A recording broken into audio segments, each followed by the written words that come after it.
right, let's get going. Just to be punctual. Hello, everybody. Thank you for joining us today. I know many of us have heard that Apple devices are secure by default. They don't really need any security software, and it's a pretty common myth. It's something I used to believe myself. And it's not to say that Apple devices are not secure. They do come with File Vault. They have Gatekeeper. They have SIP protection, and they have all these things out of the box, but over the last few years, we have seen a few different vulnerabilities come out and exploits that, kind of make you question that, right? We saw a vulnerability where people could basically execute malicious code on your device by sending you an image. So imagine you get a picture of a cat or you get a meme on your phone and suddenly you're compromised, right? We've seen notarization loopholes that, when abused, can make malicious apps look legitimate. We've also seen some CVs show that you could use software installers to basically bypass and exploit SIP. And really what we're seeing is that as Apple devices continue to grow and explode in the enterprise space, this also creates more surface area and a bigger economic incentive for attackers to attack these devices. And so I don't think this is going to slow down anytime soon. I also think with generative AI, it becomes a little bit easier to script and attack these known vulnerabilities. And so that's why today we're going to be going over how you could start securing your devices and really keep these attackers at bay. My name is Joel Solano. I'm a senior product manager here at Addigy. I'm joined by Drew Sanford from Salesforce, from SentinelOne. He's a man of many talents. Drew is currently the director of solutions engineering at SentinelOne, and he has over 2 decades in managing and securing endpoints. I think his dad gave him a keyboard from the moment he was able to type, and he's basically been working in IT ever since. So today we're going to cover how Addigy and SentinelOne have partnered to bring you world-class endpoint security to your Apple devices without the hassle. We'll go over the core value of SentinelOne's EDR and MDR solutions and some unique advantages you'll unlock when you deploy it with Addigy. So, all right, Drew, let's start from the top. Why do we need EDR? What is it? Take us through that. Well, thank you for having me here. I'm excited for this conversation and where we go. So when we talk about EDR, right, I mean, enterprise endpoint detection and response, when we really start looking at what's there, if I look at the evolution of security that's happened around the endpoint device, right, it started with all of us, having AV companies that had AV software that was sitting there looking for things that we knew that were bad and basically saying, oh, this hopped up on a device, I need to stop it, and giving you an alert that it was there and it was stopped by the tool. Well, the attacks have evolved so immensely, some of which, Joel, you were just talking about a second ago, when we start really talking about what's going on there and changing what the information is that you need to know to identify an attacker and see what they're doing. It's not often always just an executable that gets downloaded through somebody's email or something anymore that somebody may know that's bad. I mean, when a file gets seen on a system nowadays, an attacker, by running one command, can change what's called the hash of the file. And all of a sudden, everything you thought you knew about that from a static detection standpoint, which is what a lot of AVs look at and what those pieces are, can change in seconds. And then no longer does it even look like what they think they're seeing today. So the world's changed. There's a lot going on. When we really start talking about what's happening, you mentioned AI just a second ago, and what that has done to the threat space is insane, right? When we really start looking at it, no longer is it just built on, oh, a threat actor gets access to an environment, they do a bunch of research, they look around inside the environment, and then they go, oh, I might be able to do something bad, and I have all this time to try to identify what they're doing and what's going on.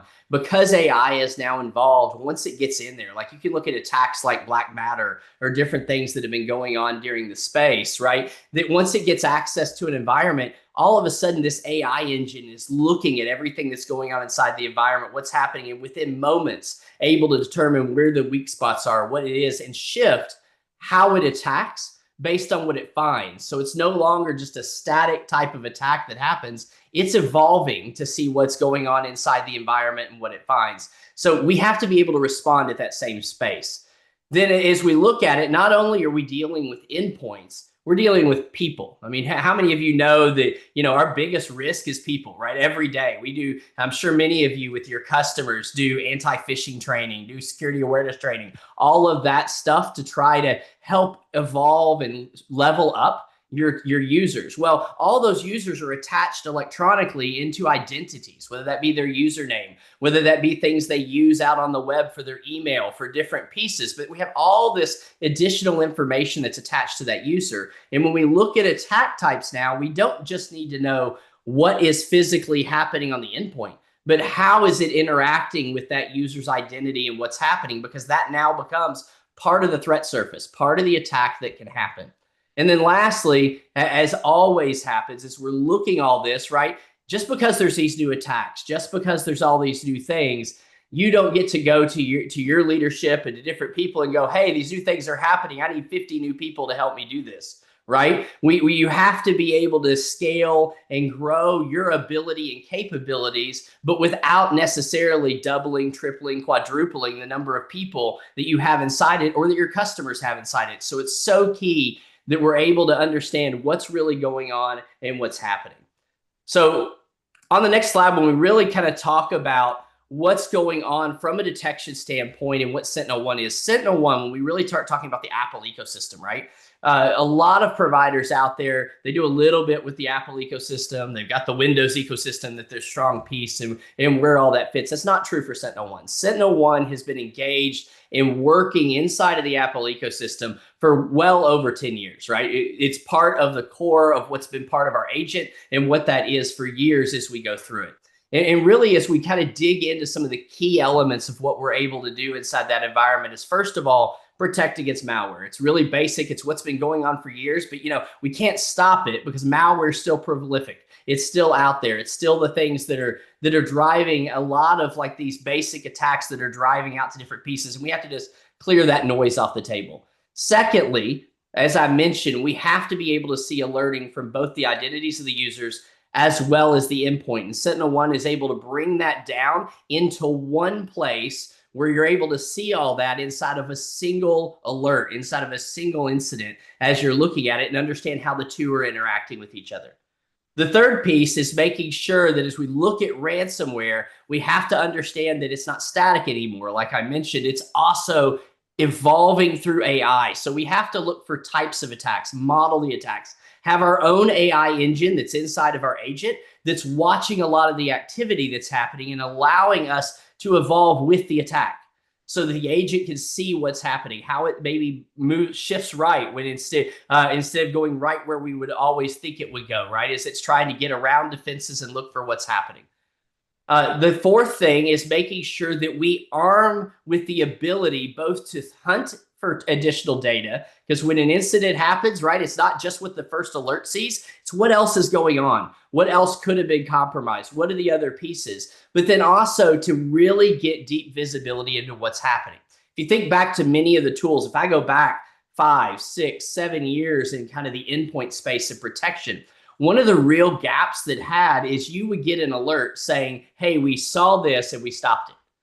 But if I was to ask you, okay, well, how did that get up there? How did it get on the machine? Or what happened? You couldn't really answer that question. All you knew was this specific file or the specific attack was launched and it was stopped by your AV tool or whatever, and you should trust and be happy that you're good. Well, the truth is that doesn't work anymore, right? When an attacker gets inside of an environment, it's going to look for a place to hide.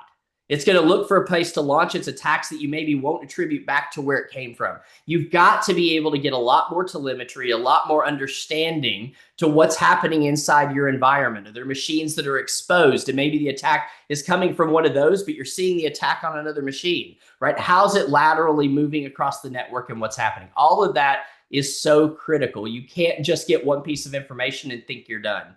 And then lastly, you have to be able to get real-time updates on what's happening in the world. We call it, whether that's OSINT, which is open source data about the different types of new attacks that are happening inside the environment, whether that's from SentinelOne as we look across the millions and millions of endpoints that we globally support. What are the new attacks that we're seeing and what's happening and how are we enriching our agent and our partners to know about the new things and what's happening. All of that is key and so critical to who we as SentinelOne are as we work on that.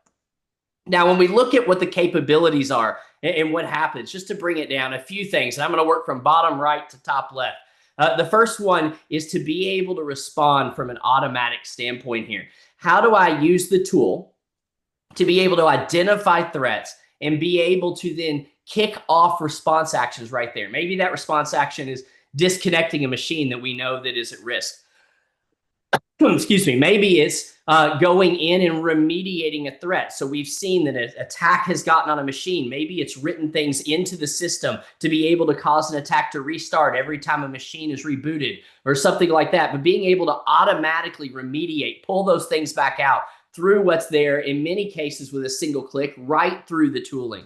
To be able to correlate multiple attacks. If I look at telemetry inside of an environment when it's being attacked, it's thousands and thousands of different things that are shooting off all the time that could be related to it. How do you know that these things are related and are similar attacks and caused by the same thing? Well, our tooling from a SentinelOne standpoint allows us to pull all of those different pieces, all those different detections that we see back into one story, into one storyline that helps you see from the beginning when an attacker got into an environment all the way through to today when we're stopping it or taking action or what that is, to be able to understand the full scope of that activity. This is one of the reasons that we have so many incident response providers that also use our tooling, because they get that same visibility that we're looking to give you also in their environment, that becomes so critical to them discovering what's happening on a network. How is a threat actor attacking it? And then lastly, being able to fully remediate in one environment. This takes a couple of different forms. On all of our platforms, on all of our endpoints, you can click and remediate all those things. So if an attack puts a specific piece of code into your system that could cause damage later, it's going to be able to identify that and pull that code back out and replace it. And then if any of you are supporting Windows devices beyond the Apple devices, we also have what we call the rollback feature that actually takes a snapshot of files and actually brings any replaced or damaged files in a ransomware attack back to normalcy without having to go to your backup tools. That doesn't mean don't have your backup tools. I'm going to say that right now. Never get rid of your backup tools, but it's an excellent tool, especially in a Windows environment, to quickly, with a single click, if you have a user that's remote or something like that, to get them back and working, get their files back in their hand based on what that is. So there's a lot to this environment of EDR that goes so much beyond what the traditional thought is on endpoint detection and where those pieces are. Thank you, Drew. Yeah, I was so impressed by how fast it actually works too. We did a few tests on our side where we deployed fake threads to the device, and within the same millisecond, it's able to pick these up, and you get the full audit trail back in the dashboard. Very cool stuff. As part of the offering here, we saw that you guys also provide MDR. We'd like to maybe talk about the benefits of MDR as well. Yeah, so when you talk about MDR, let me first talk about what it is, right? So managed detection and response. EDR is tooling, right? It's a product. It's the software that we put on to detect, to see what's going on. MDR is about a team. It's about our team that's able to work with you to actually help manage the tool, right? So that as you're looking at it, we see a lot of problems all the time when we're talking to managed service providers who are supporting your customers, who are working through that day in and day out. Many of you are very focused on a critical thing, which is uptime of your customers, right? How do you keep your endpoints patched? How do you keep them running? How do you make sure that that executive who's using the system is able to keep using that system day in and day out with no impact to their operation, right? And then you now layer on this thing called security, right? You don't necessarily get additional people, again, to help you do that, but you now have to deal with all these attacks and what they look like. So we built this MDR offering, and it's basically, we call our team the vigilance team that actually works with that to support the environment and see it. And we really are about solving a few problems for you. The first one is the skills and knowledge gap, right? So not only do you have all this additional work that has to be done to really be able to see it, but also there's all this learning. When we look at the thousands of different types of attacks that are happening every day, all the changes, the attackers who are out there, and this is one of the things I always like to point out, is when you look at the attack community, the threat community that's out there, you kind of get this old picture in your head of the kid sitting in his garage who's doing the attack, right? I mean, we've all thought that through. Well, that's not the case anymore, right? Threat attacks and that whole process is very much big business today. It's worth billions and billions of dollars. The teams that are doing the attacks, whether they be located in the US, whether they be located in Russia, whether they be located in other places around the world on where that is, are well-resourced, well-funded teams that build operational playbooks just like you would for your business. So you may have an operational playbook that tells you that, well, when this thing happens bad on this computer and I need to go through it, here's what my team does to resolve the problem and where it looks like. Well, guess what? The threat actors have those same things. When they get into a Mac or into some other device that they're going to attack and walk through it, they have playbooks that walk them through. Do you see this on the machine? Do you see that on the machine? If not, then do this, do that. And they're able to do that. And then you add AI on that and they're able to do that at machine speeds, right? So the pace of change is just moving quickly, but it's professional. It's not just a fly-by-night joke. It's a professional teams that are doing that. So the knowledge gap becomes so important. And what we're able to do is partner with you to bring professional teams. The average analyst on our team has over 5.5 years of security experience on what they're doing, really being able to drive in and look at alerts and analyze that. So we're able to work through those alerts and really see what's happened. We're able to help you solve your time and resource gap. We're working 24 hours a day, 7 days a week. You may not be. But guess what? The threat actors are, right? So they're always looking for when your downtime is to do the attack so you're not watching.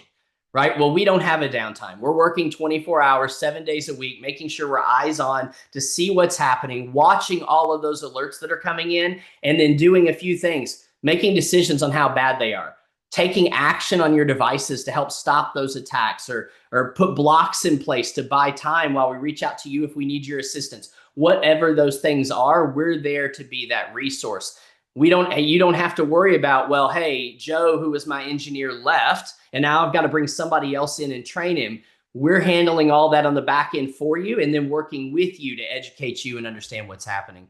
And then lastly, we're there to also help the fatigue. You know this from ticket management, from things like that you do from your customers. Fatigue is a real thing, and you add security alerting on top of that, and it's just another layer of noise that comes in. We're able inside of our environment to build automation, build all sorts of things to take all the alerting and help our teams be able to handle that without the fatigue and be able to bring back to you just those things that are so critical. So if we really talk about on the next slide, right, how this really works, what does this really look like, right? So when a threat is detected, if I start on the left-hand side, our team gets notification of that. So the tool goes through the EDR tool, like we talked about earlier, does all those things that I talked about in the first part. It's able to see what's happening. It's able to stop a lot of the attacks. It's able to bring all of that down to an alert that some action was taken on, maybe further is needed, right? Well, our team jumps in, we look at those alerts, we deep dive into them. We do all that hunting. We look at the additional data that's available to us. We try to understand exactly what's happening inside your environment. Now, we're going to do a few things out of that. If we determine, for instance, that it's a false positive, we actually have one of the lowest noise environments, according to MITRE, that's out there on all the testing and where that is. But that doesn't mean that false positives don't happen. Well, guess what? Our team is, again, able to take a lot of that noise off your plate. So we're able to determine in many cases that it is and help tune the environment better so that maybe that doesn't trigger a false positive again in the future. If it's a real attack, we're able to look at that. We're able to take further action beyond just what the tool does, and then drive awareness into you. So maybe we block things, we take action, but now you need to communicate to your end customer what's happened. Or maybe we need some more information about your end customer's environment. We're going to raise through an email, through a phone call, depending on the severity and what's happening to your team, letting you know what's happening, letting you know the questions we have so we can take further action and assist you. And if we need you to take any action on behalf of your customer, to be able to do that as well. But we're going to help guide that flow so that you know what's going on at all times. You're able to take action in assistance of our team, but be able to do that in a guided and understanding manner. So that really helps drive it. Our average response time when we start looking at it, right, is around 30 minutes when we start looking at many of these attacks and what's happening. Now, the tool's acting immediately. This is humans actually coming out before we then respond to you and bring you what's there and more deeper understanding of where they are. So let me give you a real kind of life example of this just to help you visualize the value and what it looks like. So on the next slide, when we really dig in and understand what's here, this is an example of a large end customer that had an attack, right? And what the MDR team, our vigilance team, was able to do. So everything from storyline to prevented, if we move from left to right, is the tooling. So you can see on the storyline the amount of telemetry that was collected around this specific attack. And this is a real life example. And what happened? It generated 1.1 million suspicious types of events that were sitting out there. The tool was able to bring that down to 21,000 real alert type things to know, and then was able to take 15,000 different actions across this big environment to be able to help protect and do it. And you can see down there some of the specifics of this, where it was able to actually mitigate 34 specific types of attacks. It was able to deal with 1,184 Trojans that it uninstalled across this big environment when we see it. So that was where the tool went.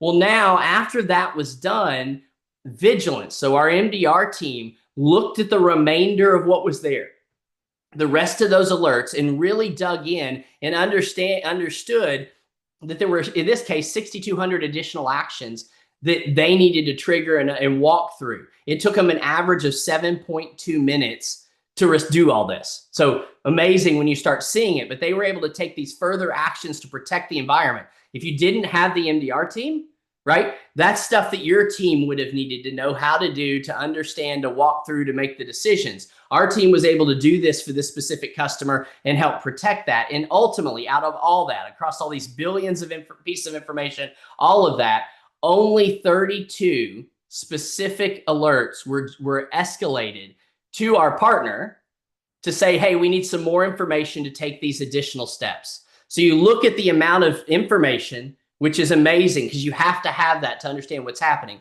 The amount of pieces then that were necessary, right? So you're not blind to the attack, you know what's going on, but now what the MDR team was able to do to take the remainder of that piece and bring it down to a very small number of specific questions and actions that they needed the partner to take on behalf of their customer to really do that. And you can really see then the value of what this means. Now, this is a large customer. If it was a small customer, these numbers might be divide by 10, right? It might be, smaller numbers when you see that, but the truth and the scale is still real when you start looking at the work and the items that really have to be done and where they are. Beautiful. Thanks, Drew. I feel like this is going to help a lot of admins sleep at night once they have that fully rolled out. I'm gonna throw a little bit of a hardball question at you. There's a lot of security tools out there, right? So why should we be using SentinelOne? Yeah, so I'll say this. First of all, my first experience with SentinelOne actually started in 2015. I've only been working directly for the company for a little over a year and a half now, but I've been engaged with SentinelOne as a tool and a product for over 10 years when you really start seeing it. So I've seen it from its early days to where it is today. And I would say the same thing today I would have said 10 years ago, which is SentinelOne is all about being able to broaden the understanding of the attacks that are happening, give you the right tooling to take the right steps to protect your customer in as easy and as simple a manner as possible that also supports your multi-tenant business. There's a lot of tools out there that do a lot of great things. And first of all, one of the main places in the MSP space that they fall down is the multi-tenancy is very lacking. And that adds step, time, and process overhead to any MSP who's trying to use it across multiple customers. SentinelOne was built, has been multi-tenant for over 10 years now when we really start looking at it. And it's a core piece of what the product is. Then when you build forward into the product, we're on the cutting edge of how to use AI and build that. And we're all about, first of all, augmenting your team and making sure that we're taking load off of you, whether that be in how the tool is built to make things as easy to understand as possible, and whether our MDR, our vigilance team, then being able to really augment that and take it a step beyond to really, again, take that noise off and do that. And I would say in the MSP space, my experience has been, I used to own an MSP. I didn't mention that earlier. I owned an MSP for over 25 years early on in my career. And when you really start going through it, right, this is something I would have had in my MSP from the beginning, because anytime I can take load off my team, add expertise to my team, and focus my team on customer relationship and the other things that are so important and are so critical, I'm going to find a way to do that. So really being able to do that, being able to bring our experts in to support you, being able to bring the noise down, like I mentioned, in all of the external testing that's done, things that we've done with Gartner, things that we've done with MITRE, we're one of the lowest noise platforms out there, which what that means is when we're seeing attacks, we may, 10,000 different things happen inside of an environment.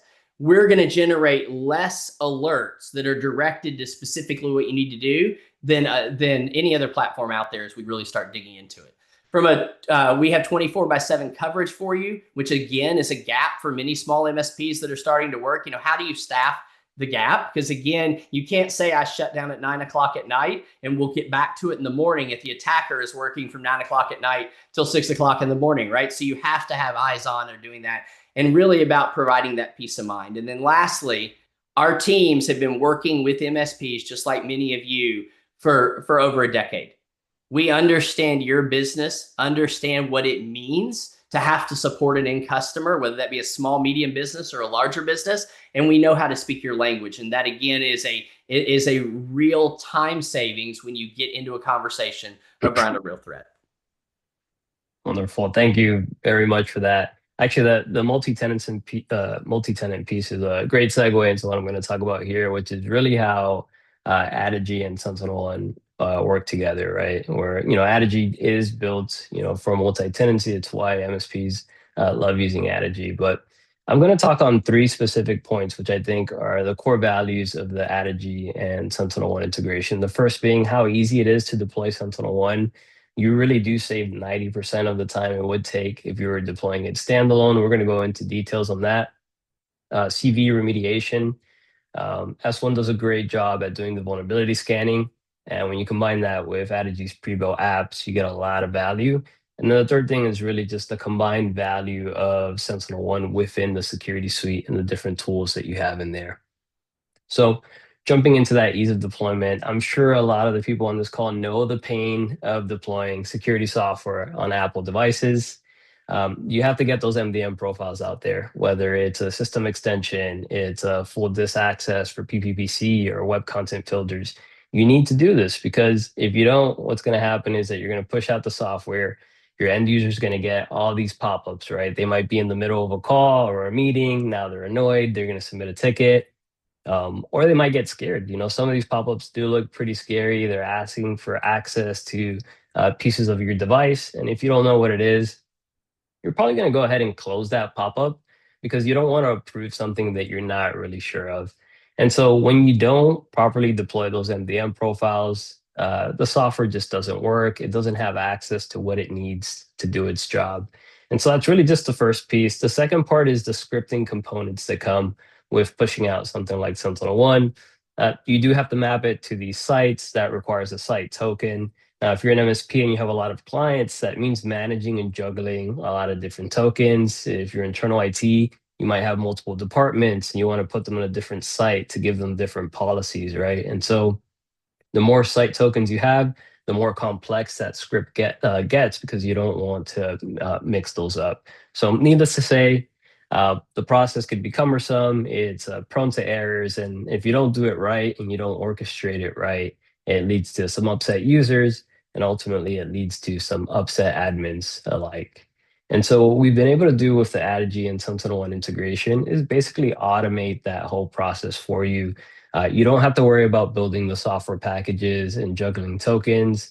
We'll make sure that it gets assigned to the right site. You don't have to worry about building those MDM profiles. All you really need to do is pick the policy or pick the device groups that you want to push SentinelOne out to, and then we'll take care of the rest. We'll make sure that the profiles are installed first so that the pop-ups are mitigated. Then we'll install SentinelOne silently for you, so it has full access to everything it needs to really secure those Apple devices. And so what used to take potentially a few hours and it was very prone to issues, can now really be done in a few seconds. Now, the second thing I want to talk about here is CV detection or remediation. Like you've seen and like you probably already know, SentinelOne does a fantastic job at detecting threats and scanning CVEs on third-party software that you have deployed to your macOS devices. Like I mentioned earlier, like we did a test. Within milliseconds, it was able to pick up the threat and mitigate it. And then within the Addigy dashboard, you're actually able to see that full audit trail and the threats that are being remediated in real time. So you don't even have to jump in between platforms. Now, one of my favorite synergies between SentinelOne and Addigy is how SentinelOne can detect the CVEs and then Addigy could automatically remediate those with pre-built apps. And so if you're not familiar with Prevo apps, I think it went officially GA about 3 or 4 months ago, but it's a catalog of third-party software completely maintained by Addigy. And what it does is that it makes it easy for you to deploy and keep third-party software up to date um, at scale without you having to do any scripting or setting up any MDM profiles. It's also really nice for when you have those pieces of software that are constantly releasing new versions. You don't have to go back and constantly rebuild that package whenever there's a new version. The one that comes to mind is like Google Chrome because it feels like they're releasing a new version every week. And that one's always a pretty tedious one. So also one of the other nice things about Prepo apps, just to throw it in there, is that it'll also keep software up to date that you're not explicitly deploying. And so if you're allowing your end users to deploy various browsers, but you're not explicitly determining which one that is for them, you could set those to auto update. And so if a CVE is detected on those browsers, Addigy will keep it up to date for you as well. And so when you put this all together, SentinelOne is going to be constantly scanning that device. It's going to be reporting back the CVEs to you. And then Addigy, through its Prevo apps, is going to be able to go ahead and remediate those CVs for you on the other side. And we actually have some historical dashboards in the platform that are going to let you visualize that story. So at the end of the month or the end of the quarter, you're going to be able to go into that dashboard. You'll see, hey, we had 167 severe CVEs at the beginning of the month. And then you're going to just see that drop by 80 or 100% because it got automatically remediated by Prevo apps. So that makes it really easy for you to go back to your team and say, look, here's the value that we're providing. Or if you have clients, when you do that quarterly review, you're able to show them the value that you're driving for their business. And lastly, because SentinelOne is part of the security suite, you not only get access to all those amazing features that we've talked about today, but you also get access to the compliance benchmarks that we have in the platform for NIST, CIS, CMMC, DISA, both for macOS and iOS. And these benchmarks are fully customizable. So, I mean, if you look at, I believe like NIST High has like 200 plus controls that you could push out. If you push out every single one of those controls, you will turn your device into a paperweight. I know this because I've tried it. It'll lock you out of your device. So you probably don't want to do that.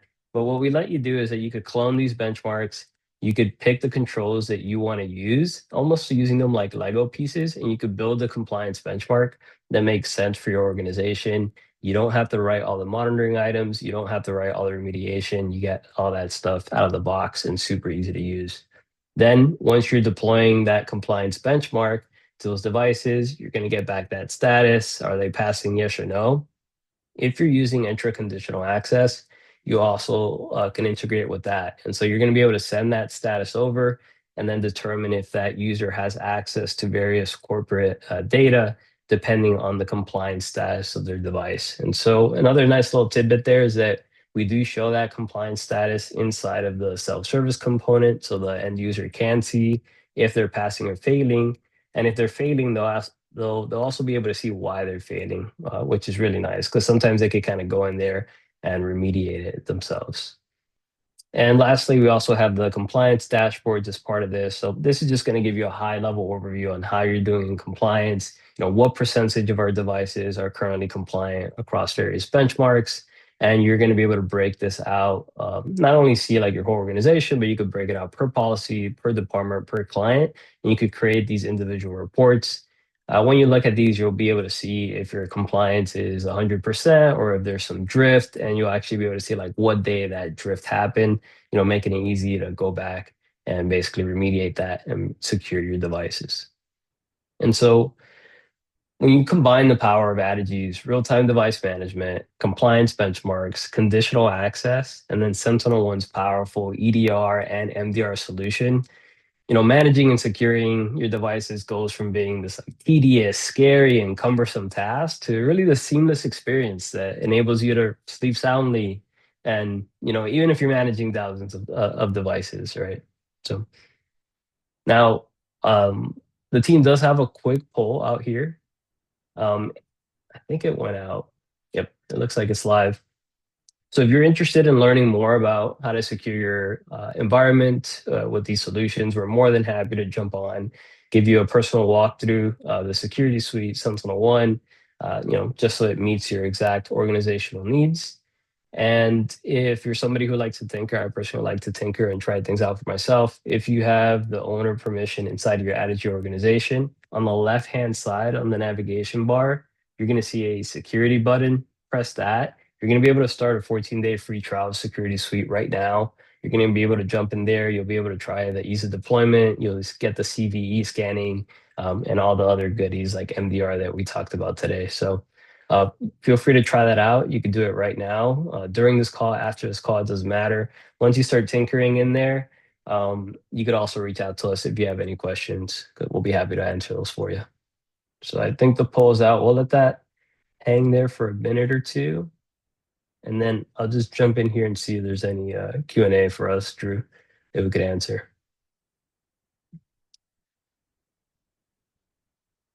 Oh, there's a question. It's a good one. And I actually answer a separate question that others might have. They're currently using S1 through PAX 8, and they're wondering if there's a way to bring that over into the Addigy integration today. The answer to that, unfortunately, is that there isn't a clean way to do that today. If you talk to your account manager, they might have some processes, but it's not something that we could do super easily. And then just on the Windows question, one question that we get a lot is if I deploy SentinelOne via Addigy, can I deploy and enroll Windows devices? The answer to that is yes. Those Windows devices won't show inside of the Addigy's devices page, but if a threat does pop up on that Windows device, you would see it in the Addigy threat dashboard. There's a question here about how to move from thread down over to S1. That is very possible.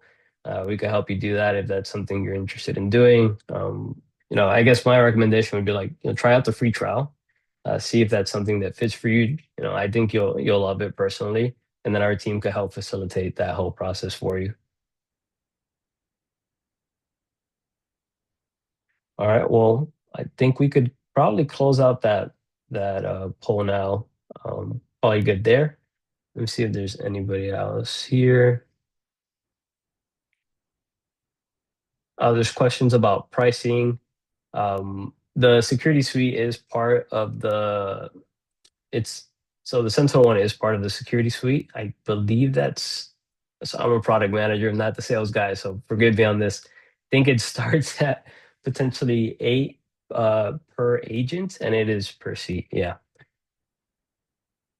Yeah, sorry guys. I see that there's a few questions on pricing. I could definitely just take a note here and I'll get the right person to reach out to you. I just don't want to spew disinformation here live on the webinar. Sorry.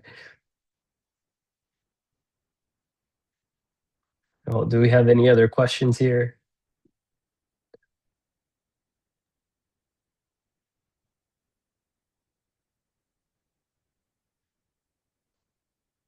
All right, Drew, I don't know. Do you have any closing remarks for us? I do see one additional question. It looks like that Roger asked, and he said, we already use S1 in their org. With this integration, remove the need to visit the S1 console when managing threats on a Mac. So why don't you speak to that first, Joel, and then I'll add on if you want to. Yeah, in terms of not having to go into the S1 console, we do bring over the majority of the things that you would need to manage those Apple solutions. There might be some edge cases because we're not just going to replicate the whole S1 platform over in Addigy. But we do, the 80/20 is basically inside of Addigy. If you have admins that are only managing your Apple devices and they have access to Addigy, they should be able to get most of the functionality that they need from S1. But you do have your standalone S1 account available to you at all times. If you wanted to jump in there and basically have access to every single bell and whistle of S1, you do have access to that. Yeah, I think, and to add on that, I think what you're going to see is you look at it to what Joel's saying, right? A lot of the alerting, a lot of the information that you're going to see to track what's happening, what's going on, be able to look at some of the things like the storylines and pieces you'll be able to do there.